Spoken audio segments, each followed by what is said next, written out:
Hey, this is Warren Sprouse, and you're on the Bible Forum. We do this every Sunday night from 8 to 10 p.m. Eastern Time. You can watch live. We encourage you to come by and say, hey, get in the chat room, whatever. We're going to look tonight at Russia, China, and Western globalism in biblical prophecy. What's happening in your world? Do you know what's going on? You read the paper. No, nobody gets a paper anymore. You watch the news. Maybe not so much. You check your internet. You get feeds. You get stuff. The Middle East is aflame. We're in a fight right now to push the radical Muslims out of northern Iraq. Afghanistan is not settled. Iran, which is ancient Persia, has been entrenched and emboldened by the Obama administration's willingness to pay money to keep the peace. We paid for the release of our captives. We got news this week that all the liberals said, no, it's not going to happen. We got news this week that the leadership over there is now openly saying that they're willing to release more of our people if we are willing to pay. We also gave them about $60 billion, money we said we owed them because we froze it when the Shah was forced out and all the rest of it. Do you know what they did with that $60 billion? They sent it right back here to Charleston, South Carolina. Do you know that? They bought new Boeing aircraft, and they make them here. I know, they make them up in the cold Northwest too, but they make them here too. They've got 2 or 3 different places, and they're building more every day. People love it so. And there are a number of other major companies that are moving into Charleston. Syria is aflame in what's being called a civil war, a war that we encouraged. Can you say Benghazi? A war that we have continued to support. We are supporting the rebels, so-called, trying to get Assad out. But it is a war that has brought Russia into the Mediterranean, something that Russia has dreamed about for generations.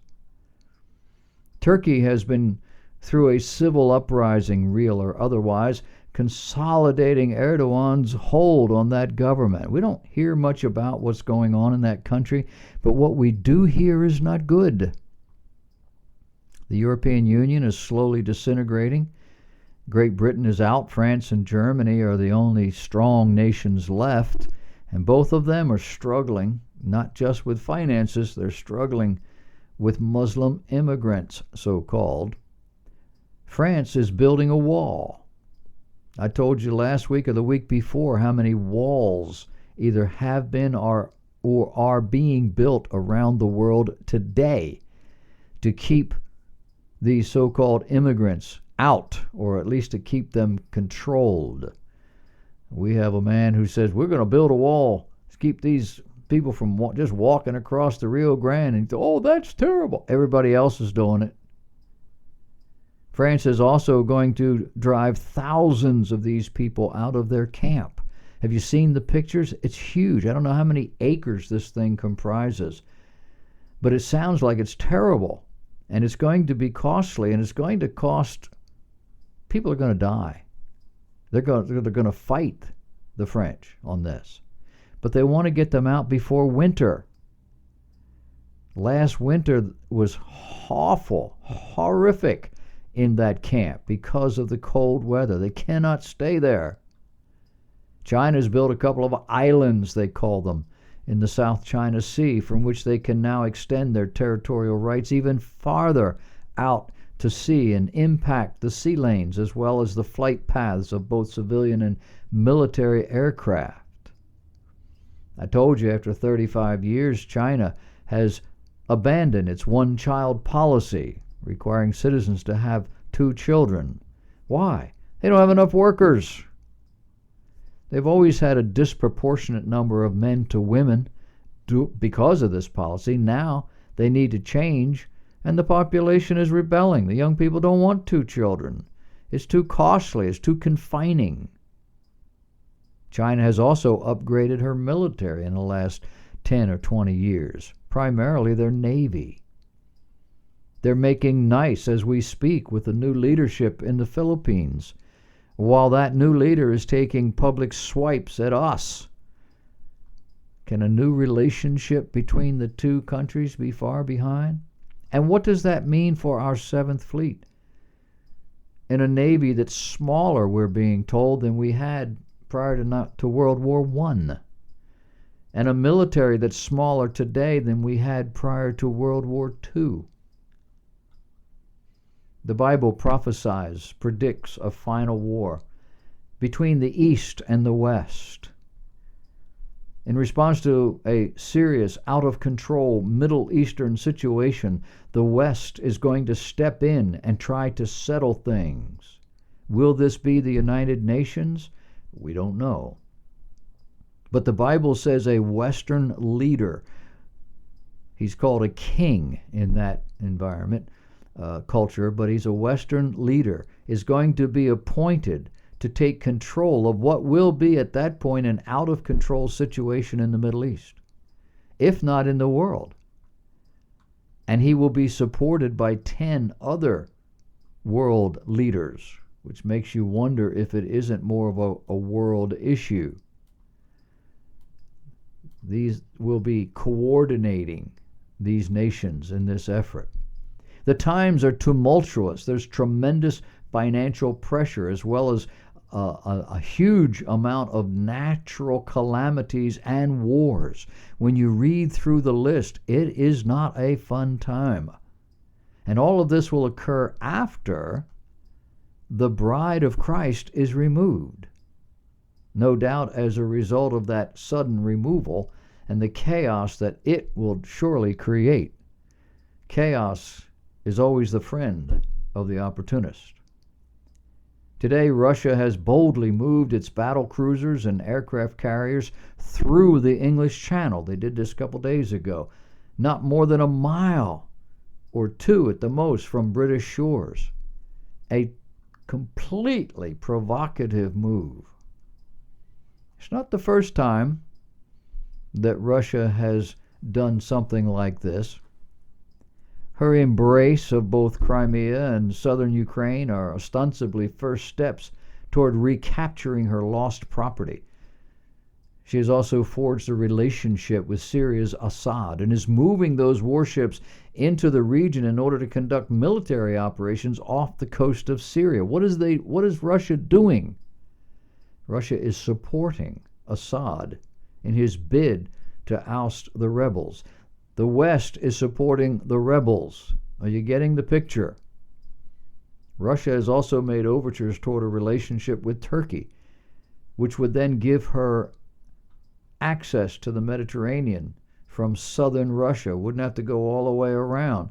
Their ports freeze up over the winter. They have some serious problems. And all this is coupled with the intense effort of radical Muslim groups to establish their caliphate. Iraq was not Muslim enough. Syria is not Muslim enough. Neither is Lebanon or Saudi Arabia or Jordan. Saudi Arabia and Jordan are standing firm against the efforts of these various Muslim forces, even against Iran. This week we saw a picture of a Russian premier, Putin, shaking hands with Netanyahu of Israel. Our own State Department, under the leadership of Hillary Clinton, essentially gave most of our uranium supply to the Russians in a deal that included Canada, and you've heard all the details.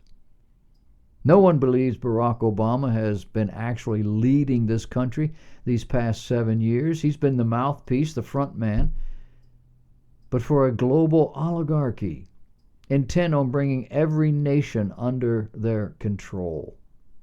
You see, the West controls the banking, the money. The West controls communication. The West controls commerce. The goal is to control the world. Not that they would have absolute control over every individual nation, but if they control enough people and enough commerce, well, the game's over. And it looks like that's where we are today. The old attitudes, the actions relative to the various countries and events are gone. We don't see nor do we hear the outrage. We don't see the movements we used to when this nation or that group does something we consider threatening. We've become more collegial. No more Winston Churchills, no more flexing of the muscle. Today it's about the commerce or the standing. On Friday of this week, our internet experienced something unusual. Various parts of it went down for a while, inexplicably. Interesting that this happens just as we gave control over to an international organization, control of our websites. Just as Assange is about to release more incriminating emails, this time with Obama's fingerprints all over them.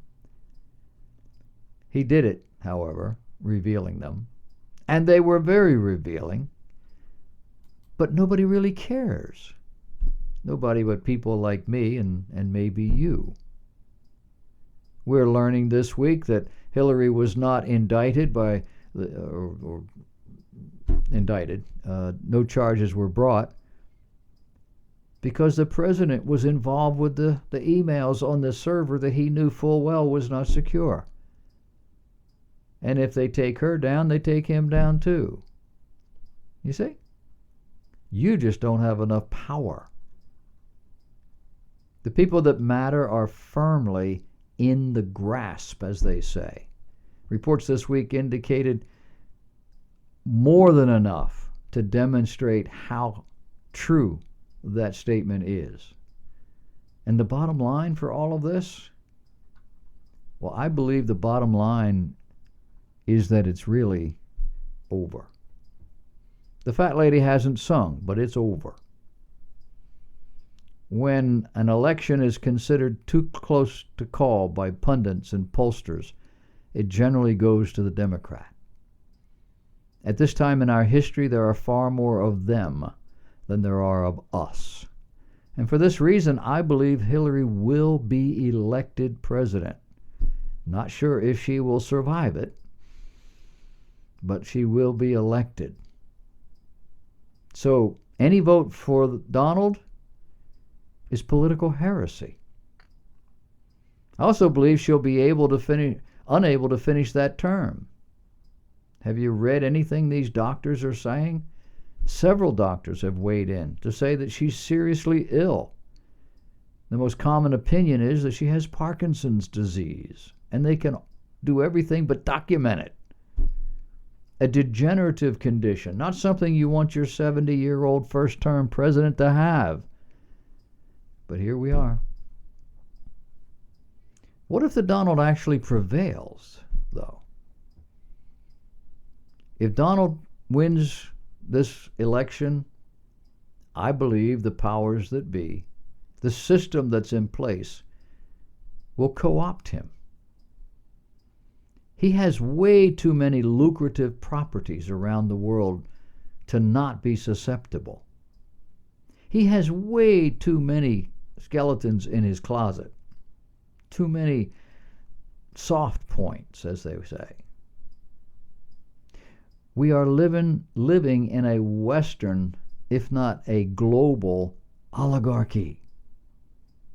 The money, the power, the politics, all trump ability, integrity, and worth. But the biblical reality is that this world must degenerate into chaos if those prophecies are valid, and I believe they are. So how long do we have? Well, there's no real telling. But the last 8 years has seen a serious weakening of the United States in almost every single area. One more term with Hillary at the helm, and let it be a sick Hillary. I think Hillary owes just about every powerful person in the world. And they will come knocking on her door. We won't hear about it. It'll be couched in all sorts of nicey nice, and it'll seem like the most rational and logical thing in the world, and they'll tell you that we're finding peace here and we're finding peace there. But At what cost? The world is set up now that there's really no place to hide. Somebody will know it, see it, report it. Strap yourself in. We are closer to the end of the age than any of us really